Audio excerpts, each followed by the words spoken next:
5 4 3 2 1 0.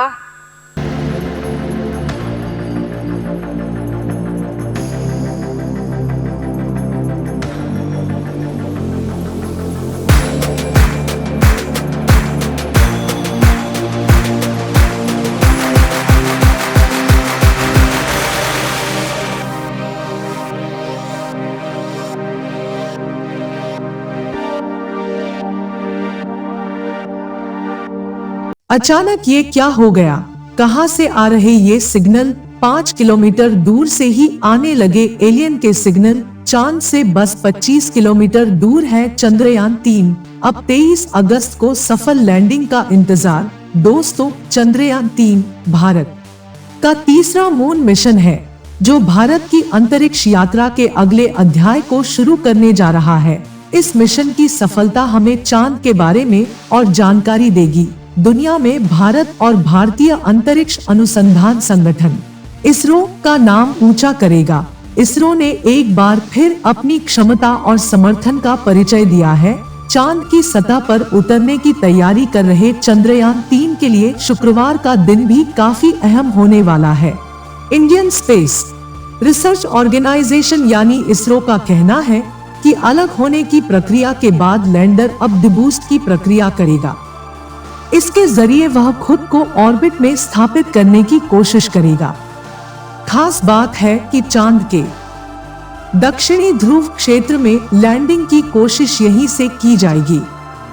2023 में चंद्रयान-3 को चांद पर भेजने से पहले भारत ने 2019 में चंद्रयान-2 रवाना किया था। हालांकि उस दौरान चंद्रयान-2 को लैंडिंग और रोविंग में सफलता नहीं मिल सकी थी। इनके अलावा चंद्रयान-2 ऑर्बिटर भी चांद के आसपास मौजूद है। अब इन 3 यानों की मदद से भारत लगातार अंतरिक्ष की ओर मजबूती के साथ अपने कदम बढ़ा रहा है। चंद्रयान-3 तेज रफ्तार से आगे बढ़ रहा है। भारतीय अंतरिक्ष अनुसंधान संगठन इसरो ने नया अपडेट दिया है। चंद्रयान-3 का लैंडर मॉड्यूल डीबूस्टिंग के बाद अपनी कक्षा कम करते हुए 113 बाय 157 किलोमीटर के ऑर्बिट में आ गया। दोस्तों, लैंडिंग मॉड्यूल में विक्रम लैंडर और प्रज्ञान रोवर शामिल है। दूसरा डीबूस्टिंग ऑपरेशन 20 अगस्त को प्लान किया गया है। जब भारत नींद के आगोश में जा चुका होगा, तब चंद्रयान-3 इस ऑपरेशन को अंजाम देगा। वह अपनी रफ्तार और धीमी करते हुए चांद के सबसे करीबी ऑर्बिट में दाखिल होगा। इस साल 14 जुलाई को लॉन्च किया चंद्रयान-3 मिशन भारत के मून मिशन का फॉलोअप है। 23 अगस्त को चंद्रमा की सतह पर सॉफ्ट लैंडिंग के बाद चंद्रयान-3 वहां के बारे में ज्यादा से ज्यादा जानकारी जुटाएगा। चंद्रयान-3 के विक्रम लैंडर आज यानी 20 अगस्त की सुबह 2 से 3 बजे के बीच चांद के और करीब पहुंच गया। अब वह 25 बाय 135 किलोमीटर की ऑर्बिट में है। पहले वह 113 बाय 157 किलोमीटर की ऑर्बिट में था, यानी अब चांद की सतह से विक्रम लैंडर की दूरी 25 किलोमीटर ही बची है। अब बस 23 को सफल लैंडिंग का इंतजार है। विक्रम लैंडर अब चांद से सिर्फ 25 किलोमीटर दूर है। उधर रूस का लूना 25 मून मिशन तकनीकी गड़बड़ी की वजह से रास्ते से भटक गया है। रूसी स्पेस एजेंसी उससे संपर्क स्थापित करने का प्रयास कर रही है।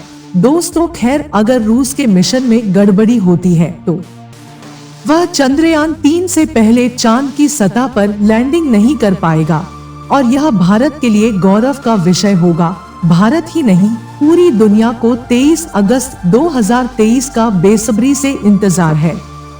यदि आप लोगों को भी 23 अगस्त का इंतजार है तो कमेंट बॉक्स में लिखकर जरूर बताएं।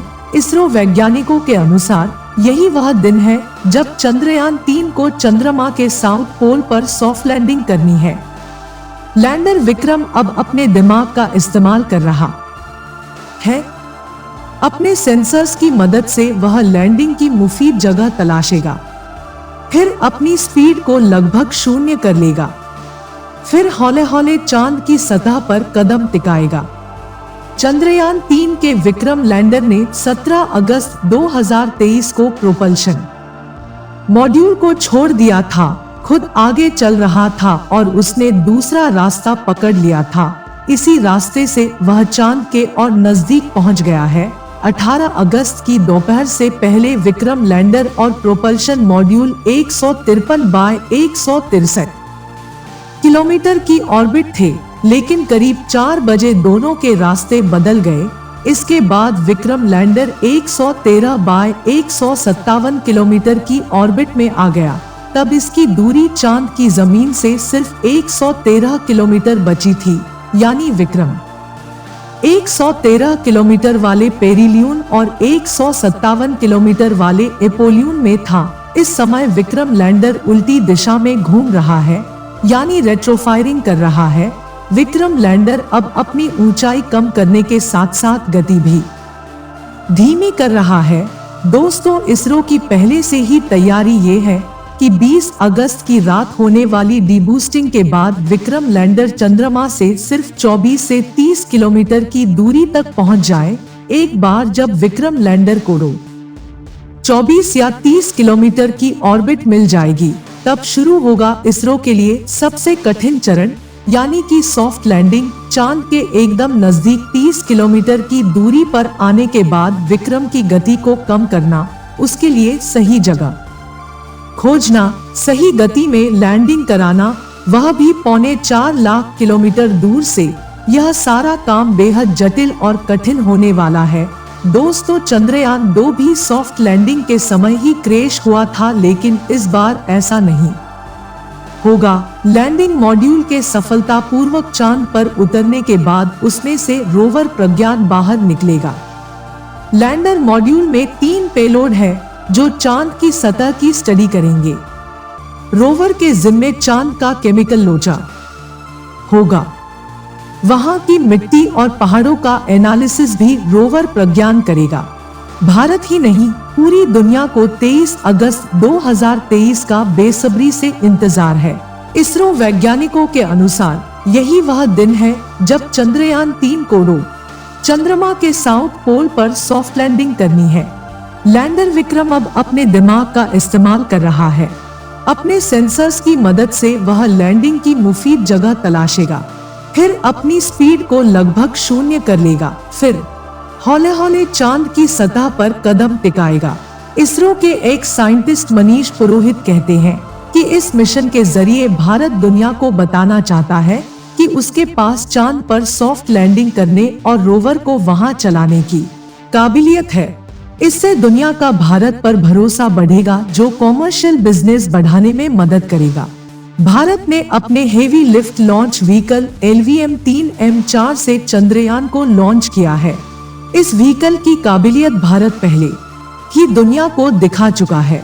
चंद्रमा के पोलर रीजन दूसरे रीजन से काफी अलग हैं। यहाँ कई हिस्से ऐसे हैं जहाँ सूरज की रोशनी कभी नहीं पहुँचती और तापमान 200 डिग्री सेल्सियस से नीचे तक चला जाता है। ऐसे में वैज्ञानिकों का अनुमान है कि यहाँ बर्फ के फॉर्म में अभी भी पानी मौजूद हो सकता है। भारत के 2008 के चंद्रयान 1 मिशन ने चंद्रमा की सतह पर पानी की मौजूदगी का संकेत दिया था। अगर सब कुछ ठीक रहा तो चंद्रयान 3 चंद्रमा के दक्षिणी ध्रुव के पास सॉफ्ट लैंडिंग करने वाला दुनिया का पहला स्पेसक्राफ्ट बन जाएगा। चंद्रमा पर उतरने वाले पिछले सभी स्पेसक्राफ्ट भूमध्य रेखीय क्षेत्र में चंद्र भूमध्य रेखा के उत्तर या दक्षिण में कुछ डिग्री अक्षांश पर उतरे हैं। मनीष पुरोहित ने बताया कि चंद्रमा पर 14 दिन तक रात और 14 दिन तक उजाला रहता है। जब यहाँ रात होती है तो तापमान 100 डिग्री सेल्सियस से भी कम हो जाता है। चंद्रयान के लैंडर और रोवर अपने सोलर पैनल से पावर जनरेशन करेंगे, इसलिए वो 14 दिन तो पावर जनरेट कर लेंगे, लेकिन रात होने पर पावर जनरेशन प्रोसेस रुक जाएगी। पावर जनरेशन नहीं होगा तो इलेक्ट्रॉनिक्स भयंकर ठंड को झेल नहीं पाएंगे और खराब हो जाएंगे। अगर सॉफ्ट लैंडिंग में सफलता मिली यानी मिशन सक्सेसफुल रहा तो अमेरिका, रूस और चीन के बाद भारत ऐसा करने वाला चौथा देश बन जाएगा। अमेरिका और रूस दोनों के चंद्रमा पर सफलतापूर्वक उतरने से पहले कई स्पेसक्राफ्ट क्रैश हुए थे। चीन 2013 में चांगई 3 मिशन के साथ अपने पहले प्रयास में सफल होने वाला एकमात्र देश है। दोस्तों, आपको ये जानकारी पसंद आई हो तो वीडियो को लाइक, शेयर और आपके मन में कोई भी सवाल हो तो आप हमें कमेंट बॉक्स में लिखकर जरूर बताएं और अपने चंद्रयान के लिए एक बार जय हिंद जय इसरो जरूर लिखें।